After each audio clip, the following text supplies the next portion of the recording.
Ya Rasulullah, ya Nabi, laka syafa'ah wa hadha madlabi. Sallu ala Nabi. Ya Rasulullah, ya Nabi, laka syafa'ah. Bismillahirrahmanirrahim. Assalamualaikum warahmatullahi wabarakatuh. Alhamdulillahi wa kafa, wassalatu wassalamu ala nabiyil mustafa wa ala alihi wa ashabihi wa man iktafa, amma ba'd. Pertama-tama yang kita hormati sahibul bait, sahibul hajat, keluarga besar daripada al-maghfurlah, al-alim, al-amah, al-murabbi Kiai Haji Hasan Asy'ari bin Kiai Haji Mustafa Bakri, keluarga besarnya dan para murid-muridnya senantiasa dilimpahkan rahmat dan karunia Allah Subhanahu wa taala, dilimpahkan anwarnya, asrarnya, senantiasa istiqomah dalam melakukan amalan syariah dan menuju kepada Allah Subhanahu wa taala. Tetamu kita yang mulia Al-Habib Najib Al-Haddad, Al-Habib Jamal Toha Al-Habib, dan Kiai Haji Saiful Maslul, para habaib, para alim, para kiai, tanpa mengurangi hormat Al-Faqir, tidak menyebut nama satu persatu. Hadirin hadirat muslimin muslimat yang berbahagia, kita sama-sama mengetahui bahwa kita berada di acara haul yang tadi biografinya sudah kita dengar, meskipun sangat singkat, tapi kita dapat memahami makna seorang pejuang, makna seorang alim dan murabbi yang hidup di hati umat ini. Berbahagialah kita para hadirin hadirat muslimin muslimat, kita masih mempertahankan satu tradisi, apakah yang kita sebut haul atau maulid, sebuah media untuk melimpahkan anwar, asrar, alwah, katakan akhlakul karimah yang dimiliki oleh para aulia, para ulama, as-salihin, as-siddiqin, di mana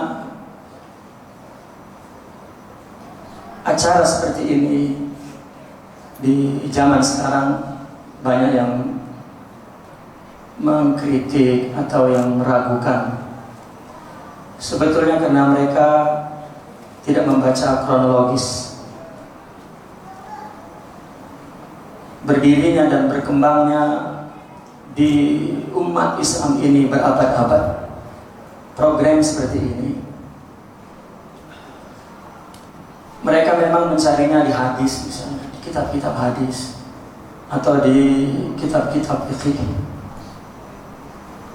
Lalu mereka mendapatkan ikhtilaf ulama, komentar mereka terhadap program seperti ini.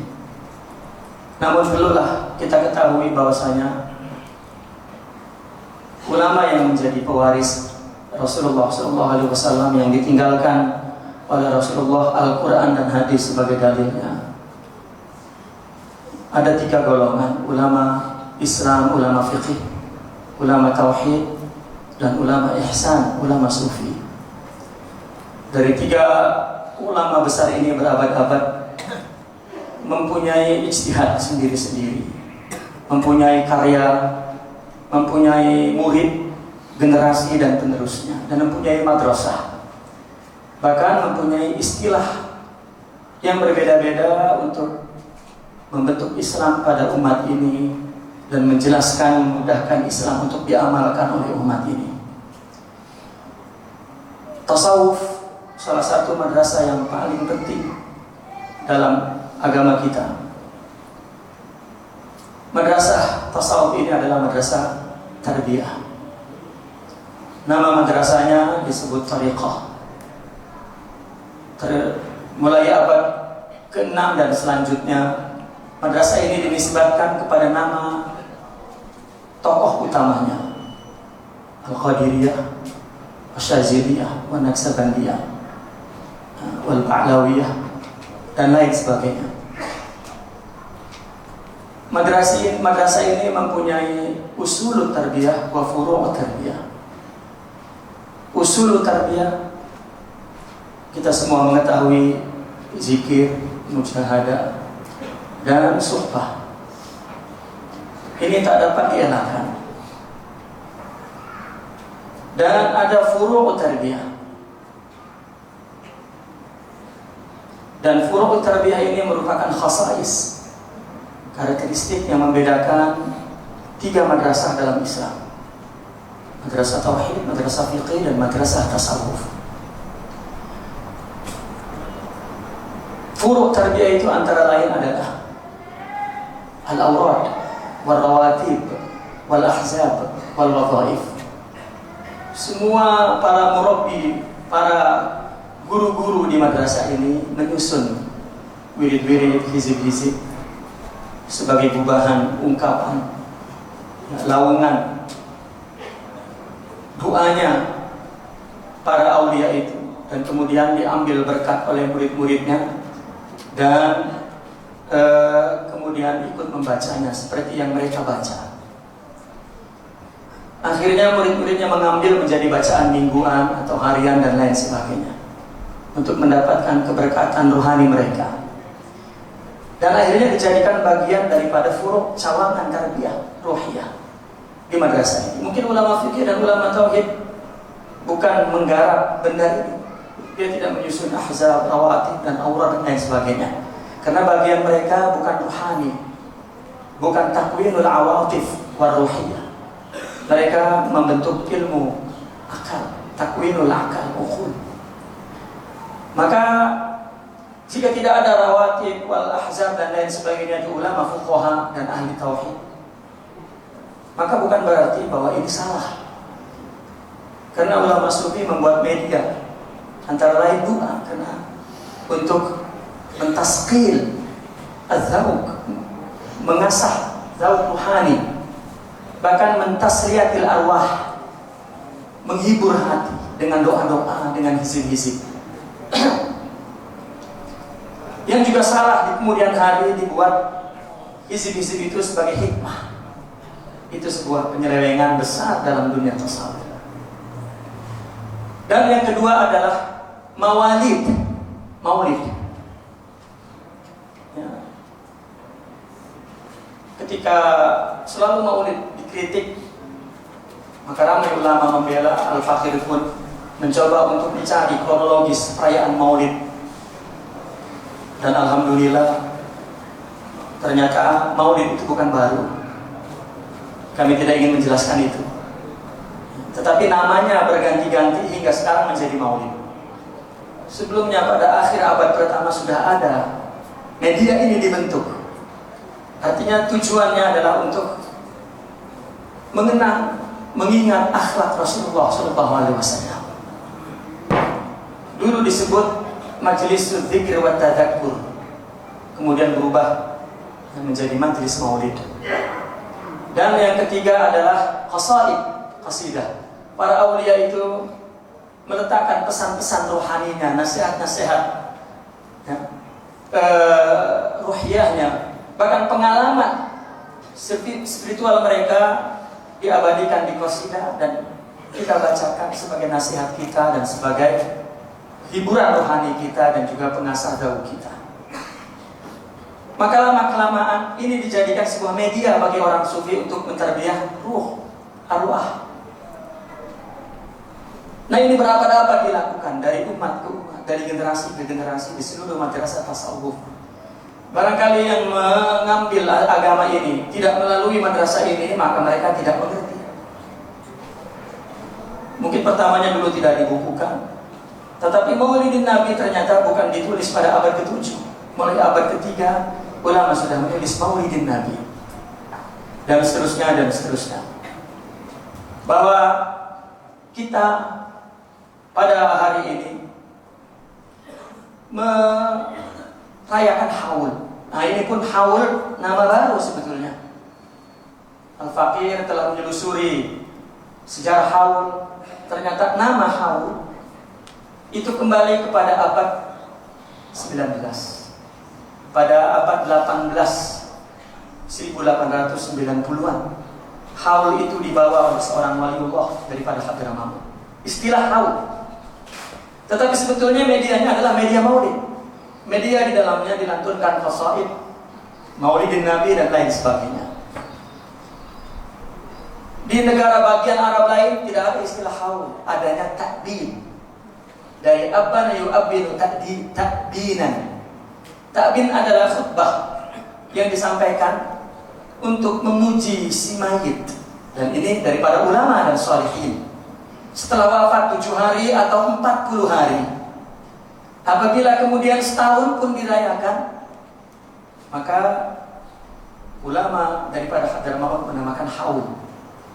Maka haul, takbin, maulid adalah bagian daripada media yang digunakan oleh para murabbin, para mursyidin untuk memberikan tausiah kepada murid-muridnya, untuk mengenang guru-gurunya agar tetap hidup di dalam rohaninya.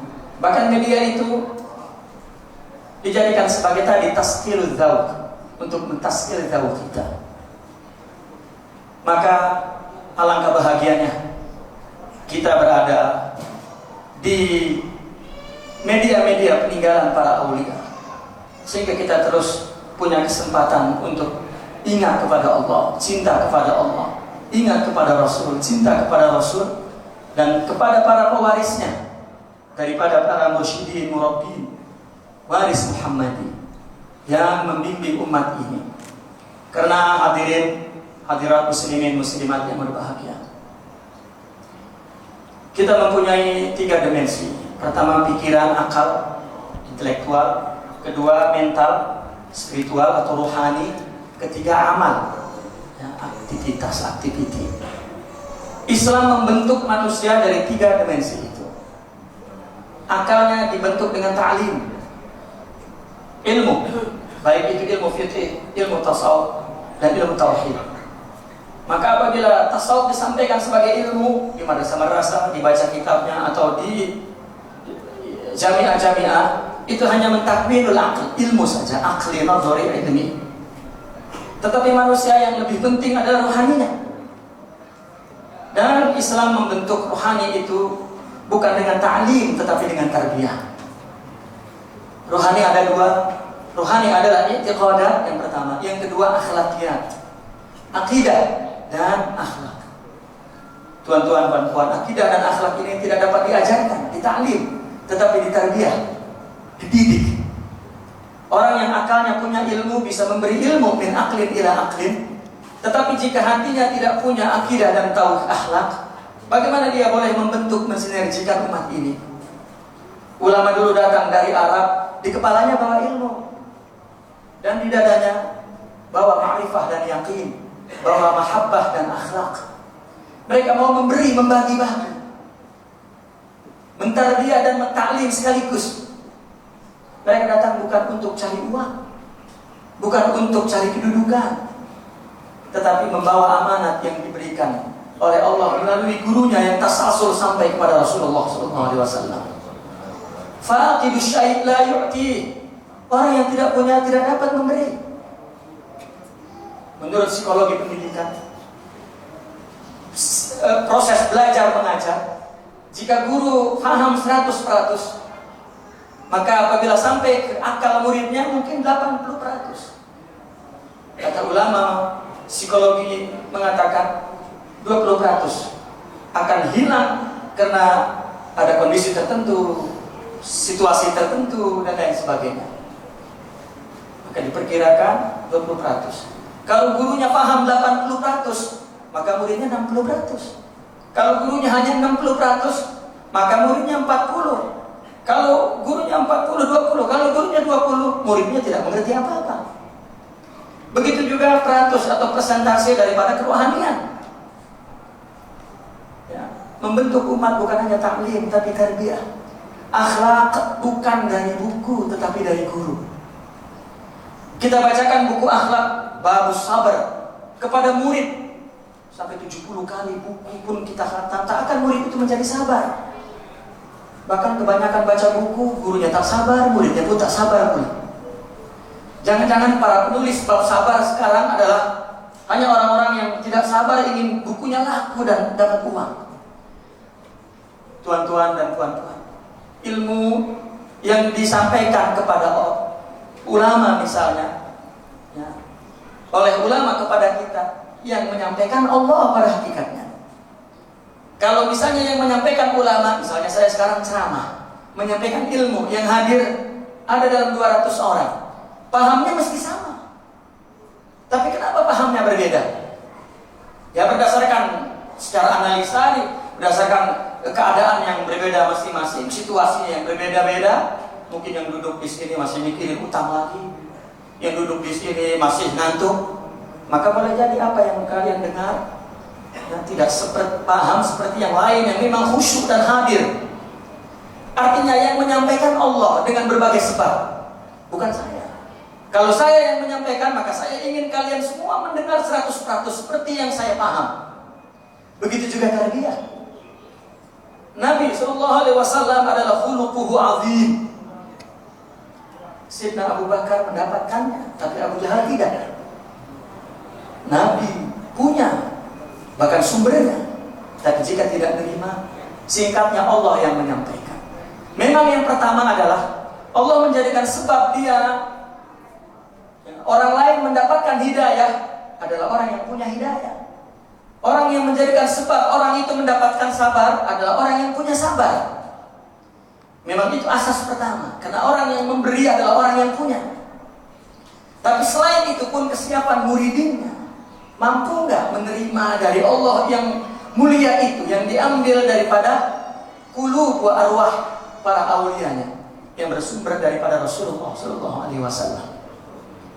Maka meskipun para ulama itu sudah wafat, para murabbi, tapi arwahnya bukan arwah ruh yang gentayangan, seperti yang mungkin dipahami oleh Bomo, ya, dapat memanggil ruh masuk. Bukan, ruh yang di sini dimaksud adalah akhlaknya, ruhaniyatnya, sifat-sifat ruhnya, akhlak hidup di diri kita. Bahkan dikatakan dalam Al-Quran, di dalam diri kita itu ada Muhammad Rasulullah SAW. Arwah nuru Nabi kaya Jabir, nurnya. Maka media ini dibuat oleh para aulia. Di samping usul tarbiyah, az-zikru wal mujahadatu was suhbah, itu pokok utama. Tuan-tuan, jika ilmu perlu guru, kenapa akhlak dan tauhid tidak perlu guru? Sekarang orang bertanya, apakah kita ingin berakhlak perlu guru? Itu satu pertanyaan yang sungguh, ya, menunjukkan keterbelakangan akhlak umat ini. Bahwa takwin rohani adalah dari suhbah. Maka tadi usul tarbiyah suhbah. Suhbah itu katakan punya guru untuk memindahkan tauhidnya. Jika seorang guru hatinya selalu khudur ma Allah, maka yang bersamanya akan terbawa. Karena interaksi kita bukan interaksi fisik, tetapi interaksi ruh. Yang lemah akan ikut yang kuat. Jika yang kuat buruk, jadi buruk yang lemah. Jika yang kuat baik, maka jadi baik. Allah lah al-waris, yang mewariskan semua itu, yang semuanya bersumber dari Rasulullah SAW. Media ini kita tidak ingin ketinggalan, diciptakan oleh ulama. Meskipun guru-guru kita sudah wafat, tapi arwah mereka masih dilimpahkan oleh Allah berdasarkan ikatan cinta kita kepada mereka, i'tiqad tauhid mereka dan akhlakiyah, dan itu ruhani mereka. Bapak-bapak dan ibu-ibu, puan-puan dan tuan-tuan muslimin dan muslimat yang berbahagia, itulah satu kesempatan yang Al-Fakir sampaikan pada hari yang berbahagia ini. Kurang lebihnya minta maaf. Wassalamualaikum warahmatullahi wabarakatuh.